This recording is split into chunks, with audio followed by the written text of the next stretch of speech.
Bonjour à tous. Désolé pour ma voix, j'espère que ça ne vous empêchera pas de bien me comprendre. Je suis un peu malade, je pense comme les trois quarts des gens ici. Vous pouvez déjà ouvrir votre Bible au psaume 2. On va continuer notre étude des psaumes. Rappelez-vous, ils sont répartis en 5 livres. Début septembre, on avait vu que les psaumes 1 et 2 introduisaient tout le message. Ça allait un peu guider notre lecture de tout le psautier, tout le livre des psaumes. Et le message dans le psaume 1 et 2, le message principal, c'était « Heureux celui qui médite la loi de l'Éternel et heureux celui qui se confie en lui et espère dans son Fils, dans le roi à venir. » Et cette espérance, ça se traduisait par la crainte et par le service de l'Éternel. Et juste pour nous remettre dans le bain, je vais lire psaume 2, versets 6 à 9, pour nous rappeler un peu cette attente du roi. L'Éternel parle, « C'est moi qui ai établi mon roi sur Sion, ma montagne sainte. Je veux proclamer le décret de l'Éternel. Il m'a dit, « Tu es mon fils, je t'ai engendré aujourd'hui. Demande-le-moi, et je te donnerai les nations en héritage, les extrémités de la terre en possession. Tu les briseras avec un sceptre de fer, tu les briseras comme le vase d'un potier. » Et en parcourant le premier et le deuxième livre des psaumes, on se rend compte que David ne correspond pas vraiment à cette description du roi annoncé. On voit qu'il pêche, qu'il a besoin de repentance. C'était il y a 2 semaines au psaume 32. On voit qu'il est entouré d'ennemis, qu'il les fuit, qu'il n'est pas sur la montagne sainte, qu'il n'est pas à Jérusalem en train de régner. Et aujourd'hui, donc, on arrive au psaume 72, qui est le dernier psaume du deuxième livre, le deuxième livre qui va du psaume 42 à 72. Et ici, on a un peu une projection vers l'avenir. Au psaume 71, on voit que David vieillit. Et là, en fait, on se tourne plutôt vers son fils. Et si David ne correspond pas au roi annoncé, est-ce que son fils, Salomon, peut-être lui correspond à ce roi ? Donc je vous invite à lire le psaume 72. J'espère que vous avez tous une Bible. Si vous avez la Bible blanche, c'est page 391.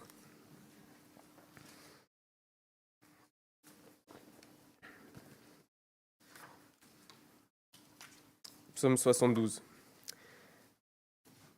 De Salomon.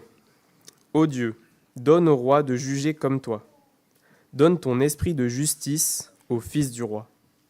Qu'il juge ton peuple avec justice, et les malheureux qui t'appartiennent conformément au droit. Que les montagnes apportent la paix au peuple, et les collines aussi par l'effet de ta justice. Il fera droit aux malheureux du peuple, il sauvera les enfants du pauvre, et il écrasera l'oppresseur.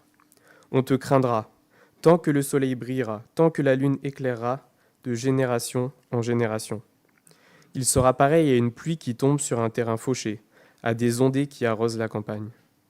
Sous son règne, le juste fleurira, et la paix sera grande tant que la lune éclairera. Il dominera d'une mer à l'autre et de l'Euphrate aux extrémités de la terre. Devant lui, les habitants du désert plieront le genou, et ses ennemis lécheront la poussière. Les rois de Tarsis et des îles amèneront des offrandes. Les rois de Séba et de Saba apporteront leurs tribus. Tous les rois se prosterneront devant lui. Toutes les nations le serviront. Car il délivrera le pauvre qui crie et le malheureux que personne n'aide. Il aura pitié du faible et du pauvre, et il sauvera la vie des pauvres. Il les rachètera de l'oppression et de la violence, et leur sang aura de la valeur à ses yeux. Que le roi vive, on lui donnera de l'or de Séba, on priera pour lui sans cesse, on le bénira tout le jour. Les blés abonderont dans le pays, au sommet des montagnes, et leurs épis s'agiteront comme les arbres du Liban. Les hommes fleuriront dans les villes comme l'herbe de la terre. Que son nom subsiste toujours, qu'il se perpétue aussi longtemps que le soleil. Par lui on se bénira mutuellement, et toutes les nations le diront heureux. Béni soit l'Éternel Dieu, le Dieu d'Israël qui fait seul des merveilles. Que son nom glorieux soit béni éternellement, que toute la terre soit remplie de sa gloire. Amen, Amen. Fin des prières de David, fils d'Isaïe. Alors peut-être que certains dans leur Bible ont à Salomon au premier verset ou d'autres de Salomon, pour Salomon. Il me semble qu'ici on doit plutôt comprendre pour Salomon.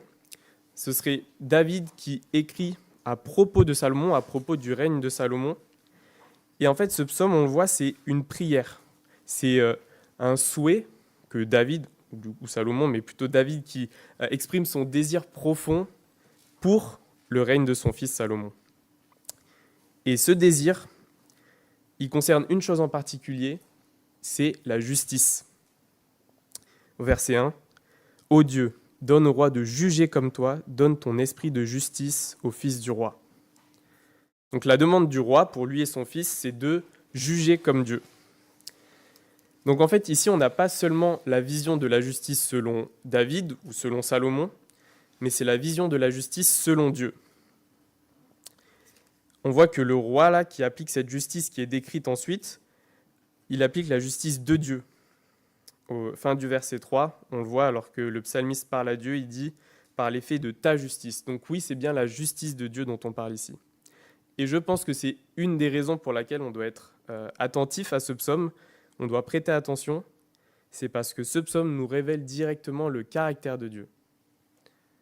On a la vision de la justice selon Dieu et toutes les bénédictions qui y sont associées. C'est un peu comme si ce psaume nous donnait une fenêtre sur le royaume de Dieu, un royaume complètement juste, avec un roi qui dirige selon le cœur de Dieu. Et ça sera le titre de ma première partie, le roi juste selon Dieu. Quel est le portrait de ce roi juste ? D'abord, on voit que c'est un roi qui a compassion des pauvres. Je ne sais pas si vous avez remarqué, il y a au moins 8 fois le mot malheureux, pauvre, faible. Au verset 13 et 14, on lit « Il aura pitié du faible et du pauvre, il sauvera la vie des pauvres, il les rachètera de l'oppression et de la violence. Leur sang aura de la valeur à ses yeux. » Et c'est vrai que c'est peut-être pas la première chose qui nous saute aux yeux quand on pense à un roi juste. Et pourtant, c'est un roi qui se soucie des plus petits, des plus faibles, qui prend soin d'eux, et personne n'est laissé de côté. Ensuite, on voit que ce roi est souverain, qu'il domine sur le monde, il a une autorité qui est incontestée.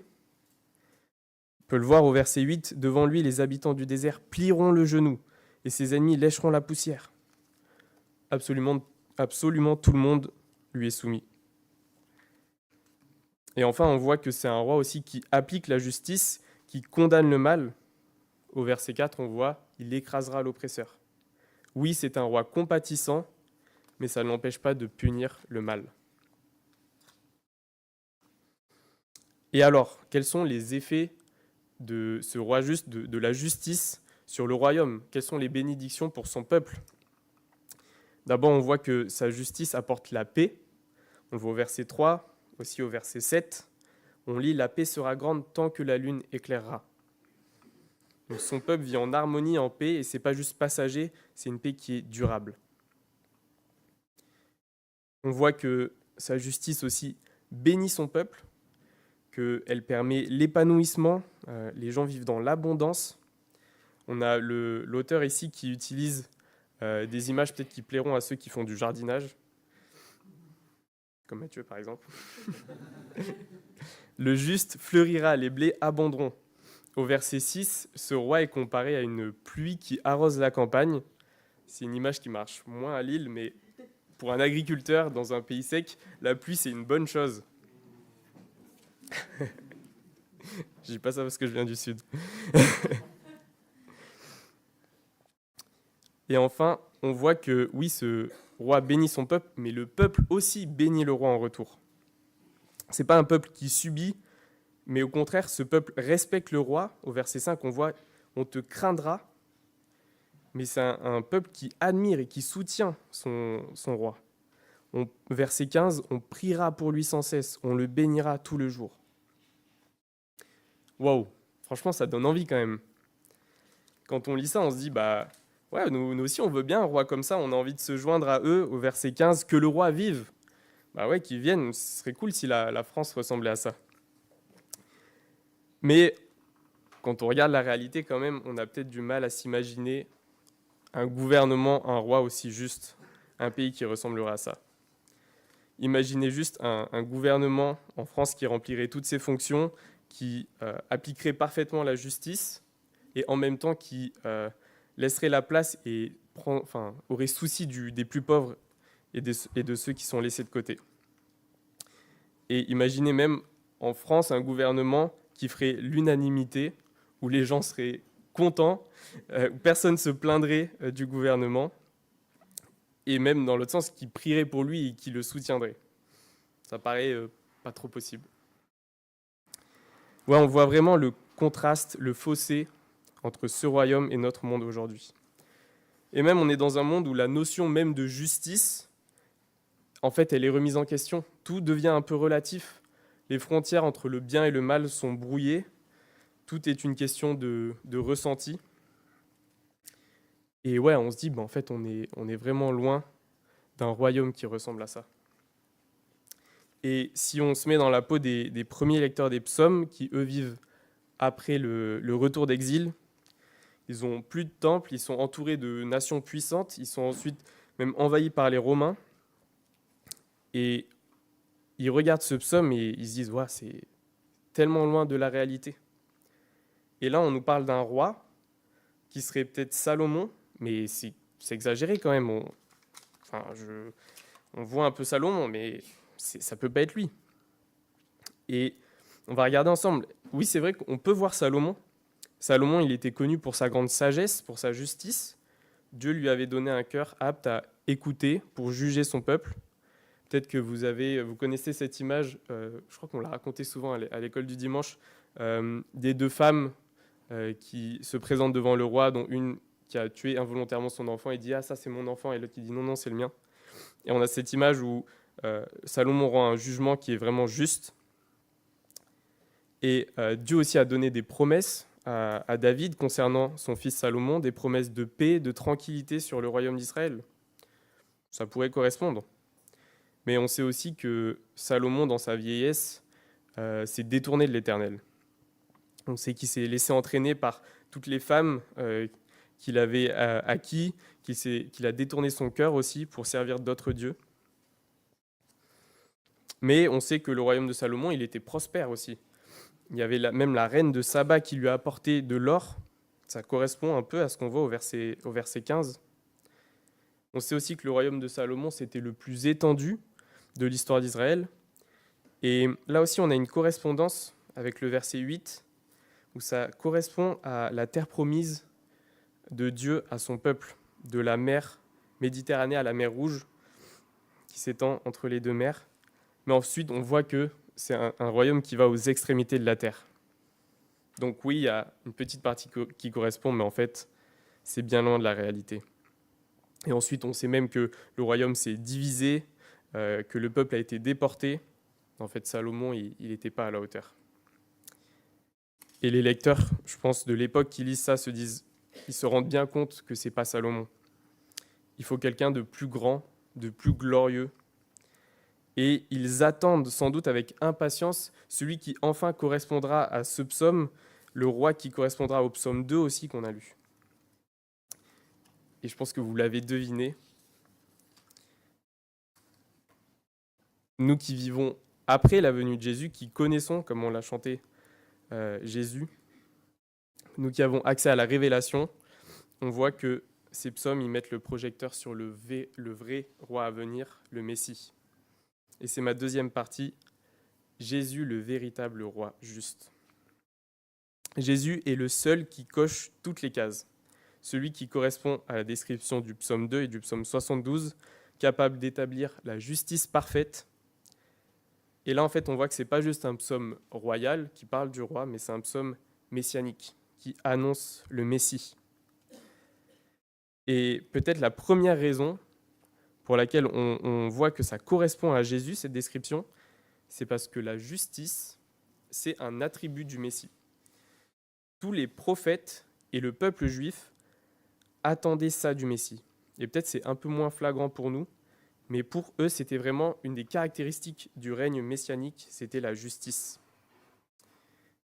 Pour ça, je vous propose de lire dans Ésaïe 11, versets 1 à 5, un passage qui annonce la venue du Messie. Vous pourrez garder votre Bible ouverte parce qu'on en aura besoin. Ésaïe 11, versets 1 à 5.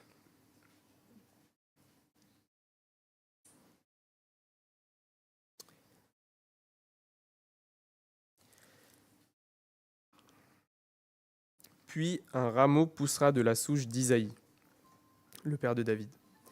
Un rejeton de ses racines portera du fruit. L'esprit de l'Éternel reposera sur lui, esprit de sagesse et de discernement, esprit de conseil et de puissance, esprit de connaissance et de crainte de l'Éternel. Il prendra plaisir dans la crainte de l'Éternel. Il ne jugera pas sur l'apparence, n'adressera pas de reproches sur la base d'un oui-dire. Au contraire, il jugera les faibles avec justice et corrigera les malheureux de la terre avec droiture. Il frappera la terre par sa parole, comme par un coup de bâton, et par le souffle de ses lèvres, il fera mourir le méchant. La justice sera comme une ceinture autour de sa taille, et la fidélité comme une ceinture sur ses hanches. On voit ce texte qui est écrit plus tard par le prophète Ésaïe, qui annonce la venue du Messie, qui a cette même attente de justice de son règne. Donc d'accord, Jésus correspond à ce roi juste, mais comment il a accompli cette justice? Et comment il remplit les autres cases? Parce qu'on parle aussi d'un roi qui est compatissant, qui vient délivrer les pauvres, qui bénit les nations, mais aussi d'un roi qui est souverain, qui règne sur toute la terre. Et jusqu'à preuve du contraire, ce n'est pas vraiment le cas. Et donc, premièrement, je vous propose de prendre un passage encore dans Philippiens 2, 6 à 11, qui va nous aider à comprendre comment Jésus a accompli la justice et comment il remplit toutes ces cases. Philippiens 2, versets 6 à 11.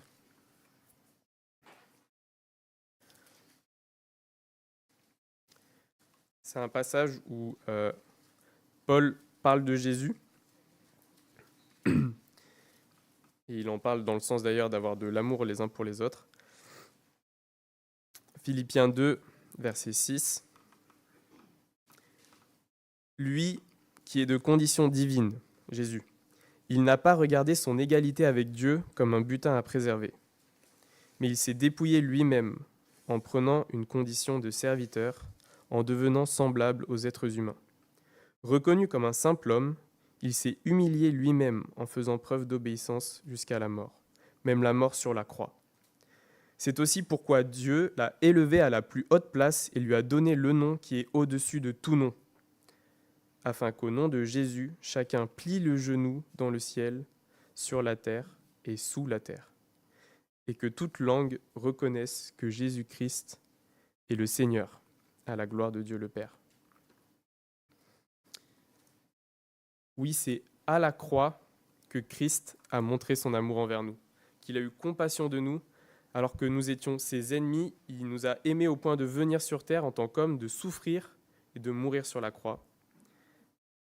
Et sur cette croix, il a pris notre condamnation et a accompli la justice de Dieu. Mais on voit que ça ne s'est pas arrêté là. Il est ensuite ressuscité et Dieu l'a élevé et il règne maintenant au-dessus de tout. Et maintenant, par la foi en lui, tout le monde a accès à son royaume. En fait, ça remplit cette promesse qui a été faite à Abraham en Genèse 12 et qui est évoquée aussi ici au verset 17. Toutes les nations de la terre seront bénies en lui. Ça y est, cette promesse est accomplie en Christ.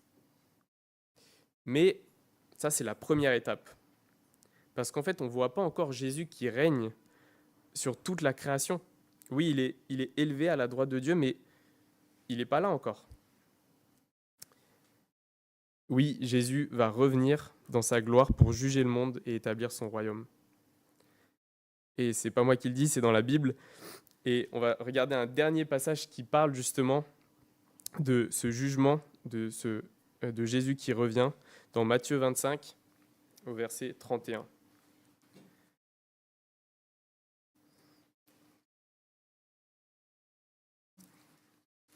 C'est un moment où Jésus parle de son royaume, justement.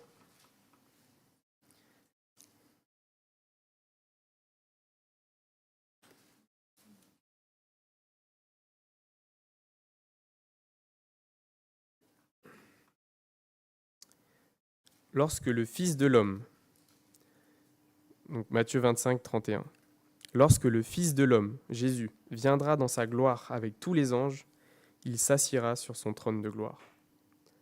Toutes les nations seront rassemblées devant lui. Il séparera les uns des autres, comme le berger sépare les brebis des boucs. Il mettra les brebis à sa droite et les boucs à sa gauche. Alors le roi dira à ceux qui sont à sa droite, « Venez, vous qui êtes bénis par mon Père, prenez possession du royaume qui vous a été préparé dès la création du monde. » On va s'arrêter là. Oui, on attend le jour du retour du Seigneur avec impatience. On a l'assurance qu'un jour, toutes les personnes qui ont placé leur foi en Jésus pourront entrer dans ce royaume juste qu'il a préparé par avance pour nous. Et c'est une bonne nouvelle, parce que si tu as placé ta foi en Dieu, eh ben, il t'a préparé une place dans son royaume.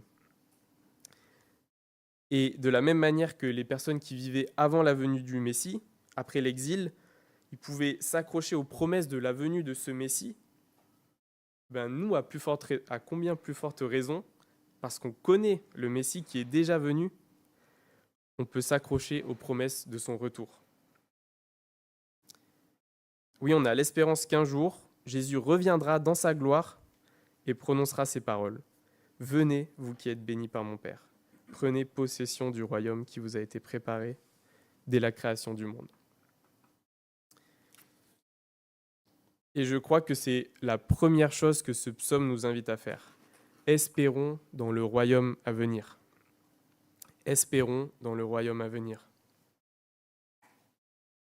À moins de vivre dans une grotte, il suffit de regarder autour de nous pour voir juste l'injustice de partout, que ce soit en France, mais dans le monde.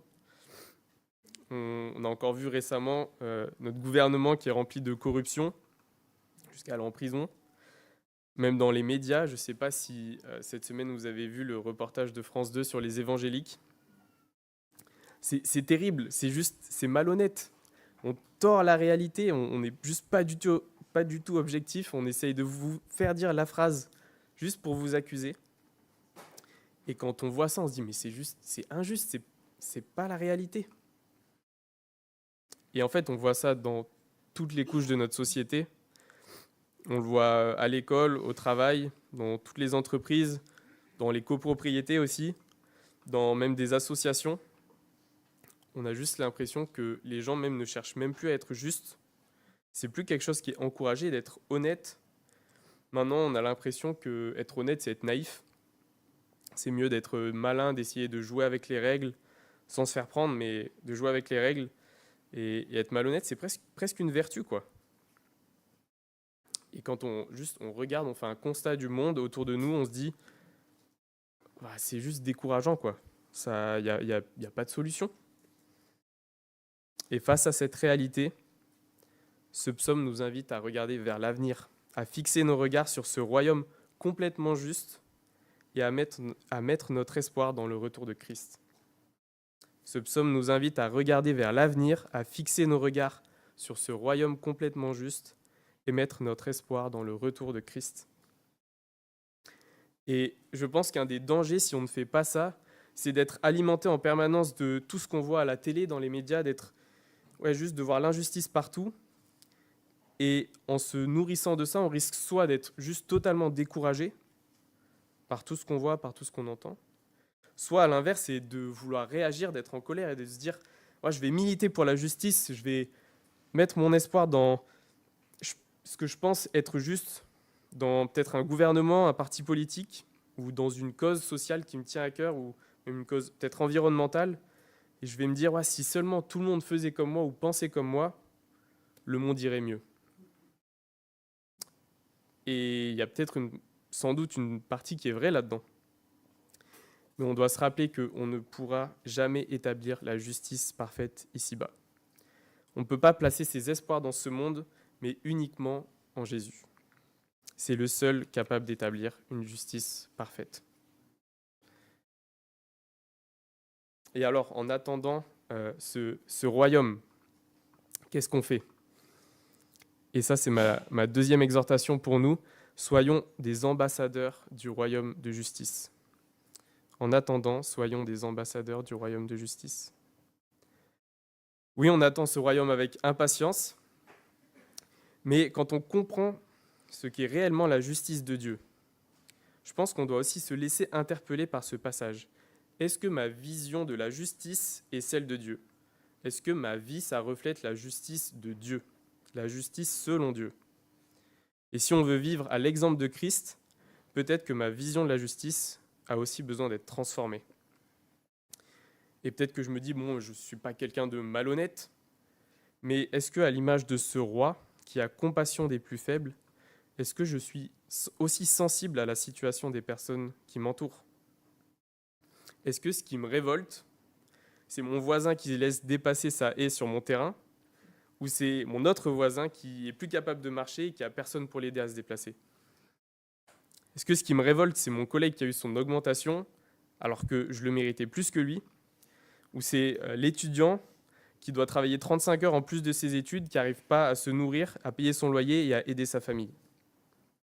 Est-ce que ce qui me révolte, c'est le colis Vinted que je viens de recevoir qui est abîmé alors que sur les photos, il était tout neuf?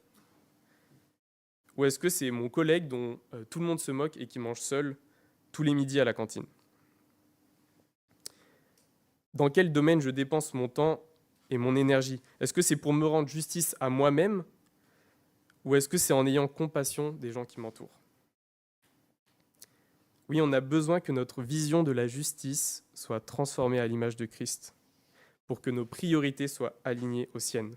Et si les priorités de Christ, c'est les personnes rejetées, les personnes seules, les personnes qui souffrent, alors il me semble que ça devrait aussi être nos priorités, et particulièrement dans l'Église.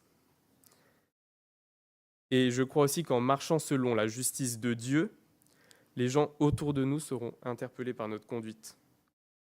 Et en particulier aujourd'hui, des gens qui respectent une éthique et qui ne se soucient pas juste d'eux-mêmes, de leur réussite, mais qui prennent soin des gens, je pense vraiment que ça peut interpeller et que notre entourage peut être touché par ça. Alors oui, en attendant, espérons dans le royaume, dans la venue du royaume à venir, et soyons des ambassadeurs de ce royaume de justice. Et pour finir, je vais nous laisser avec une parole de Jésus qui, dans Matthieu encore, parle de son royaume dans les béatitudes. Heureux ceux qui ont faim et soif de justice, car ils seront rassasiés. Heureux ceux qui ont faim et soif de justice, car ils seront rassasiés. Prions.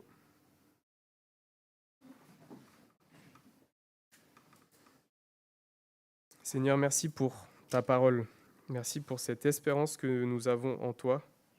Merci pour ce royaume que tu nous as préparé par avance.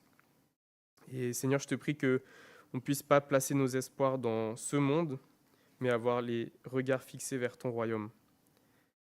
Et en attendant, je te prie que tu transformes notre vision, que tu nous reprennes pour que nous puissions être des ambassadeurs de ta justice. Je te prie que tu nous donnes de l'amour pour les gens, les personnes qui sont autour de nous, que tu nous rendes sensibles à leur situation. Ouais, je te prie qu'on soit aussi des artisans de paix dans nos familles, au travail et avec tous les gens autour de nous. Ouais, je te prie aussi que toutes ces personnes puissent être interpellées par notre manière de vivre, notre manière de marcher dans la justice, pour qu'ils découvrent ton amour. En ton nom, amen.